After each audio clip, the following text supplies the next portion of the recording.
At bakit? Tanong nitong nagtataka. Dahil nagbubugan ng alferes at ang senyora at hindi sila makatulog.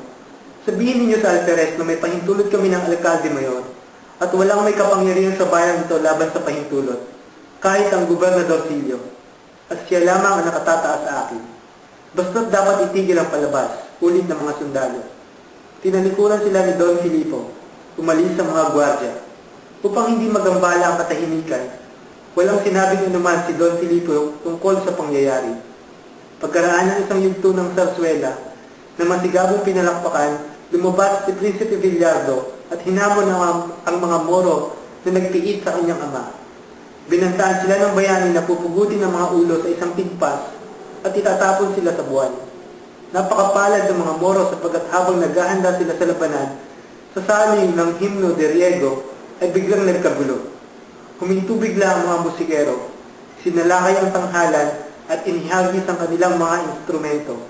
Hindi ito inaasahan ng matapang na Villardo, kaya sa pag-aakalang mga kakampi sila ng Moro, ay naghagis din ng espada at kilasag at tumakbo. Nang makitang tumakas ang nakahihindig na Kristiyano, hindi nagatubiling tumulad ang mga Moro. Narinig ang mga sigaw, mga ay, mga sumpak, mga kahalayan, nagtakbuhan ng mga tao, nagkabanggaan na matay ang mga ilaw, umilandang ang mga lalagyan ng ilaw at iba pa. Mga tulisan, sigaw ng ilan. Barilin, barilin, mga magnanakaw, sigaw ng iba. Umiyak ang mga babae at bata, bumagsak sa lupa ang mga bangko at mga manonood sa gitna ng kalituhan, kaingayan at kaguluhan. Ano ang nangyari? May tangang bara, hinabol ng 2 gwardiya sibil ang mga musikero upang mapatigil ang palabas. Katulong ng mga kwardilyerong nasasangatahan ng mga lumang sable. Napigil sila ng Teniente Mayor sa kabila ng kanilang paglaban. Dalhin sila sa tribunal, sigaw ni Don Filipo. Ingatan ninyong hindi makawala. Bumalik si Ibarra at hinanap si Maria Clara. Nagsikapit sa kanya ang mga hintakot na dalaga. Nangangatal at namumutla. Umuusal ng litanya sa liting si Tia Isabel.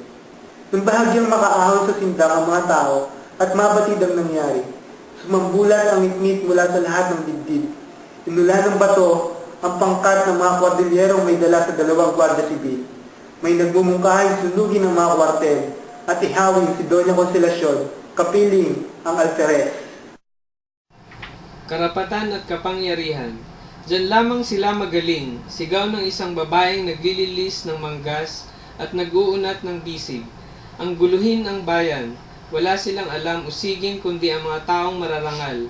Nariyan lamang ang mga tulisan at mga sugarol, sunugin natin ang kwartel. Nang hingi ng kumpisal ang isang lalaki habang sinasalat ang kanyang bisig, may mga daing buhat sa ilalim ng mga natumbang bangko, isa sa mga kawawang musikero. Puno ang tanghalan ng mga artista at taong bayan na nagsasalitang sabay-sabay. Naroon si Tiyananay na nakabihes Lenore, sa Il Travatore at kausap sa wikang palengke si Ratia na nakasuot guro. Si Yeyeng na nakabalabal ng sedang panyulon at kausap si Prinsipe Villardo. Sinikap aliwin ni Balbino at ng mga Moro ang mga musikero na nasaktan kahit paano.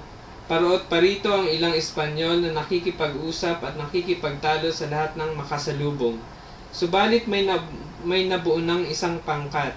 Namalayan ni Don Filipo ang kanilang balak at tinakbo sila upang pigilan. "Huwag kayong manggugulo," sigaw niya. "Bukas hihingi tayo ng paliwanag at tatanggap tayo ng katarungan. Mananagot ako, tatanggap tayo ng katarungan." "Hindi," sagot ng ilan. "Ganyan din ang nangyari sa Kalamba. Ganyan din ang ipinangako, ngunit walang ginawa ang alkalde. Ibig naming isakamay ang katarungan. Tayo na sa kwartel." Nabigo ang pakikiusap sa kanila ng Teniente Mayor. Itutuloy ng pangkat ang kanilang balak. Luminga si Don Filipo upang maghanap ng tulong at nakita si Ibarra. "Ginoong Ibarra, utang na loob. Pigilan ninyo sila habang humahanap ako ng mga kwadrilyero." "Anong gagawin ko?" tanong ng binatang nalilito ngunit malayo na ang Teniente Mayor. Si Ibarra naman ang luminga. Naghahanap na hindi alam kung sino ang inahanap. Sa kabutihang palad, waring nakita niya si Elias na nanonood ng hindi nababahala sa nagaganap. Tumakbo si Ibarra sa kanya, hinawakan sa bisig at sinabihan sa Espanyol, Por Diyos haga usted algo, si puede yo no puedo nada. Marahil naunawaan siya ng piloto sapagkat naglaho ito sa gitna ng pangkat. Narinig ang masigabong pagtatalo, sunod-sunod na bulalas. Pagkatapos, unti-unting nagsimulang maghiwa-hiwalay ang pangkat at mahahalatang humupa ang galit ng bawat isa. Tamang-tama lamang sapagkat lumabas ang mga nasasandatahang sundalo at nakasuot sa baril ang mga bayoneta. Samantala ano ang ginagawa ng kura? Hindi pa nahihiga si Padre Salvi. Nakatayo siya, nakadikit ang noo sa persiana. Nakatikim sa dakong plaza, hindi kumikilos, hinahayaang pumulas paminsan-minsan ang kinikimkim na buntong hininga.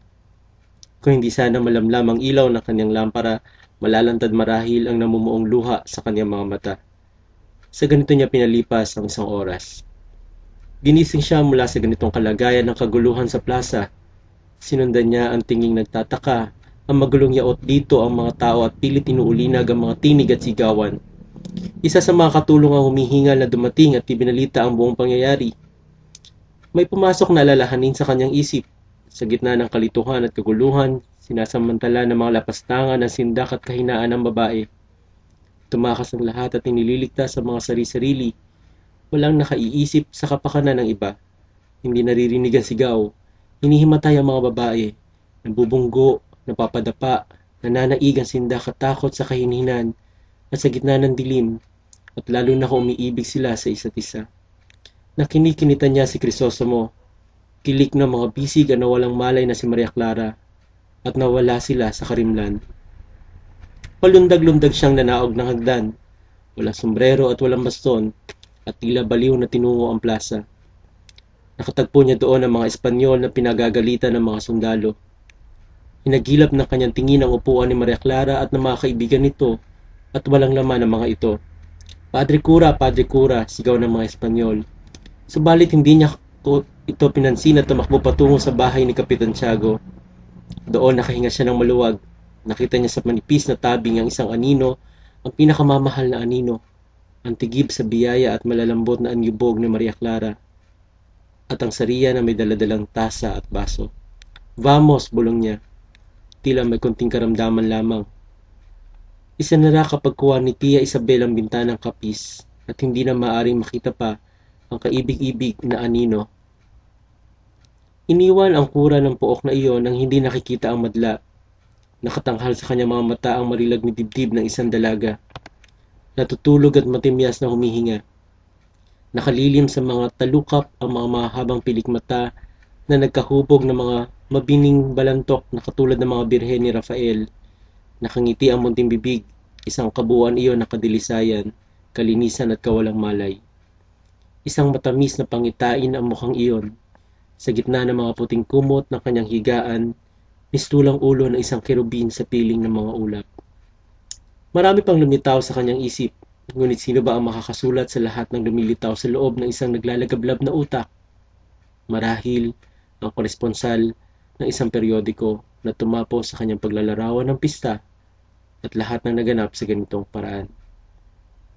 1,000 beses na pasasalamat, walang hanggang pasasalamat sa napapanahon at aktibong pamamagitan ng lubhang Reverendo Padre Fray Bernardo Salvi na sinuong ang lahat ng panganib sa gitna ng napapuot na taong bayan, sa gitna ng mahirap pigilang kaguluhan, walang sombrero, walang baston, inapula ang mga galit na madla, ginamit lamang ang kanyang mapanghikayat na salita ng buong dakila at kapangyarihan na hindi kailanman mawawala sa isang sacerdote ng relihiyon ng kapayapaan. Ang butihing relihiyoso, taglay ang pagpapakasakit na walang katulad, iniwan ang ligaya ng pagtulong na tinamasa ng lahat na may mabubuting-buting tulad niya upang maiwasang maganap sa kawan kahit ang isang munting disgrasya. Tiyak na hindi malilimot ng taong bayan ng San Diego ang dakilang gawain ito ng kanilang magiting na pastol at malamlam nila kung paano tumutunaw ang utang na loob sa kanya magpakailanman.